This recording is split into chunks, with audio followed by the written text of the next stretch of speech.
l'histoire de celle qui ne voulait pas d'un homme avec des cicatrices. Ousmane Socé Diop, Penda. Penda était une jeune fille belle comme les étoiles du ciel, belle à vous donner envie de l'avaler. Elle passa une enfance adulée. Elle n'eut pas à crisper la main sur un pilon qui en meurtrirait la paume fragile, point non plus de ces lourdes charges à transporter sur la tête et qui épaississent le cou, enflant les bras. On ne voulut pas offusquer ses regards par la fumée des cuisines. L'art de la composition orale des poèmes, l'art de moduler les mots sur les rythmes du chant des oiseaux, du cours des ruisseaux, de la chute des gouttes de pluie, l'art d'exprimer dans le langage de la danse la signification des airs de tam-tam, et aussi l'art de se parer, de se bien tenir, furent les seuls enseignements de son enfance. À l'âge du mariage, Penda se montra difficile. Elle ne voulut épouser qu'un homme qui n'eût pas de cicatrice. Elle refusa Massamba, connu pour ses faits d'armes, mais qui portait une cicatrice, vestige glorieux d'un coup de lance reçu à la bataille.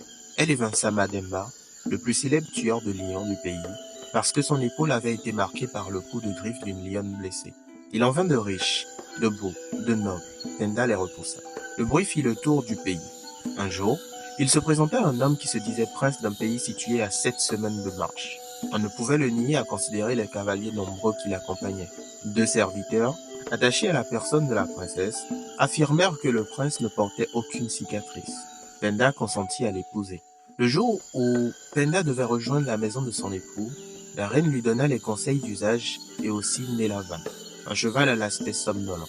Penda se plaignit. « Mère, je devrais monter notre plus beau cheval pour me présenter devant les sujets de mon mari. Ma fille, Nélavan a de la sagesse. Il sera ton conseiller au moment difficile. » Penda fit endosser à son cheval le plus riche caparacon de l'écurie royale pour masquer sa laideur.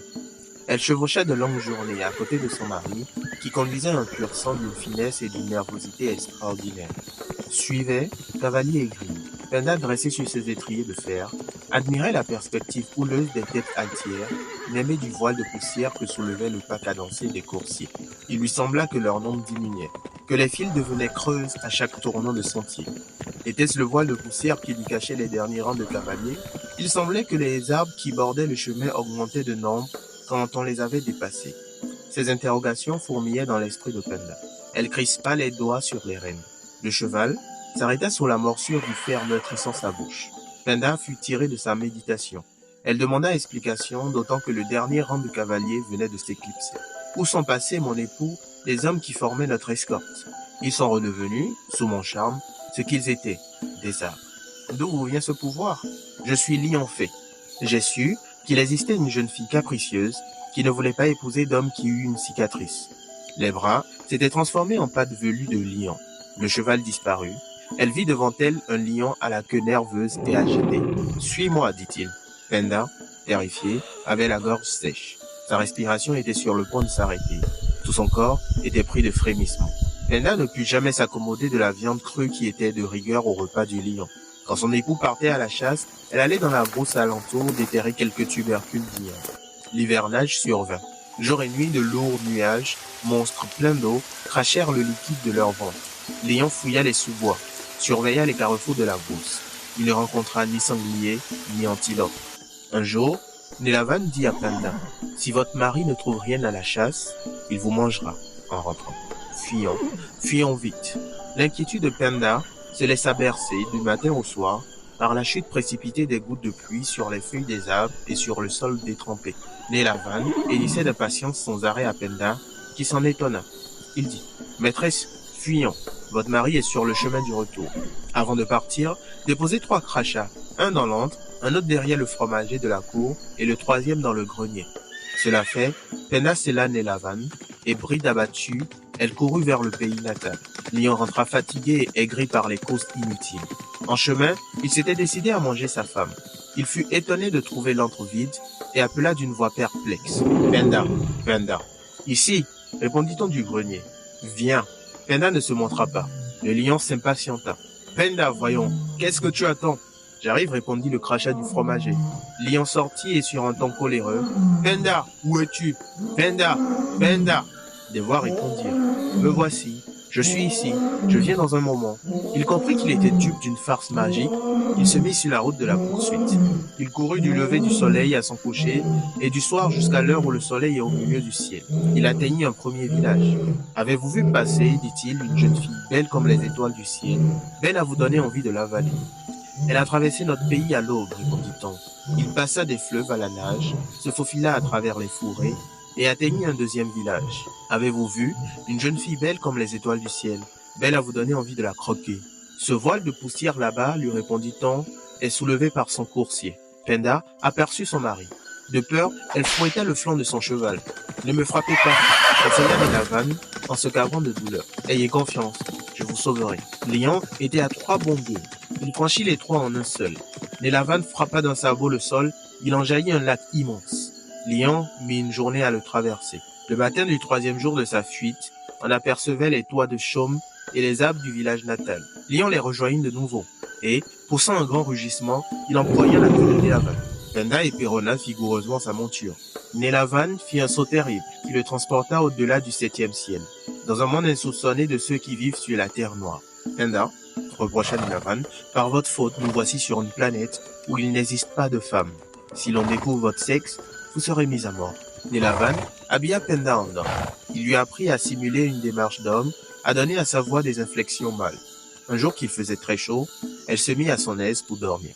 Un mort de la cour royale découvrit que l'étranger portait 2 seins à la peau satinée. Or, les morts ne gardent pas les secrets. Il s'en fut trouver le roi et dit « En vérité, Majesté, l'étranger du pays est femme. Si c'est un mensonge, répondit le monarque, je te ferai décapiter. J'en suis aussi sûr que je m'appelle Ahmed, assura le mort. Le lendemain, le crieur public de la capitale promulgua au son du tam-tam que le roi invitait ses sujets à venir nus se baigner sur les rives du fleuve. La baignade est organisée pour vous confondre, expliqua Nelavan à Penda. Pendant votre sommeil, je vous transformerai en homme. Penda se réveilla transformé en homme, le plus beau, lorsqu'on se rendit sur la berge du fleuve. L'espion mort fut décapité. C'est au prix de ma vie, Penda, que les mages m'ont donné le pouvoir de transformer votre sexe, lui dit Nelavan. Au retour de la baignade, demain à l'aube, je mourrai. Vous rassemblerez mes os et les calcinerez. À minuit, tournez vers le levant, enveloppez-vous d'un voile blanc, et les yeux fermés, soufflez sur ma cendre. Penda pleura des larmes de sang en hommage funéraire à son dévoué serviteur. À minuit, elle s'enveloppa d'un voile blanc, et les yeux fermés souffla sur les cendres. Elle se sentit transportée à une vitesse inouïe à travers l'espace. Elle perdit connaissance. À son réveil, elle était dans sa famille, entourée de la reine-mère et des courtisans. Elle raconta son histoire qui se répandit dans le pays, franchit toutes les frontières. Depuis ce jour, les jeunes filles se montrent moins capricieuses à l'âge du mariage. On aurait tendance, et ça nous a traversé l'esprit, d'analyser cette histoire au premier degré. Mais après mûre réflexion, ce conte est plus qu'une simple histoire de vanité punie.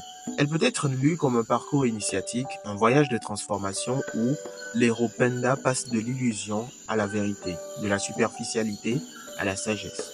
Penda incarne l'individu prisonnier des apparences, un être qui évolue dans une réalité où le superficiel prime sur l'essentiel. Son rejet des cicatrices représente un refus de l'expérience humaine, une négation des marques laissées par les épreuves et le combat. Cela évoque la jeunesse insouciante qui fuit la profondeur de la vie et préfère le paraître à l'être. Son attirance pour un mari parfait illustre une quête illusoire de pureté, du non entaché, alors que la vraie sagesse réside dans l'acceptation des imperfections et de la complexité du réel. Penda vit donc dans un monde d'illusions, croyant pouvoir contrôler la réalité par ses caprices. Cette croyance est rapidement ébranlée lorsqu'elle découvre que son mari est un lion. Ici, le lion n'est pas seulement un monstre ou un être maléfique. Il est une projection de l'inconscient refoulé, une incarnation de la part sombre de l'existence que Penda refusait de voir. Il représente les forces cachées du désir, de la violence et du destin inéluctable. Le lion est la punition du déni de la réalité. En refusant le monde marqué par les cicatrices, Penda se retrouve piégé dans un monde où la cicatrice est invisible, mais absolue. Un mariage avec un monstre, une vie dans la peur et l'exil. L'apparition de Nelavan n'est pas anodine. Ce cheval est un guide spirituel, un archétype du mentor comme Merlin pour Arthur ou Virgile pour Dante. Il représente la sagesse intérieure qui attend d'être écoutée.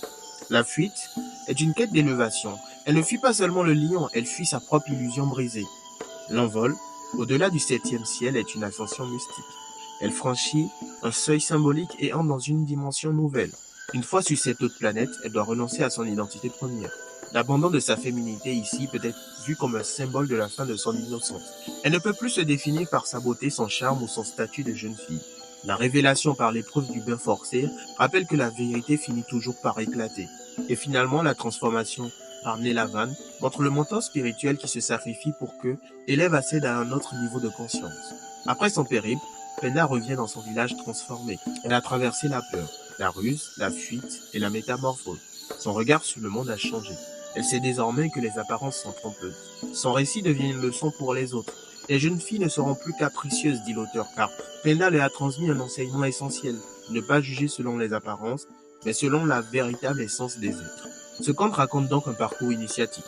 Un rite de passage entre l'illusion et la vérité, entre la superficialité et la sagesse.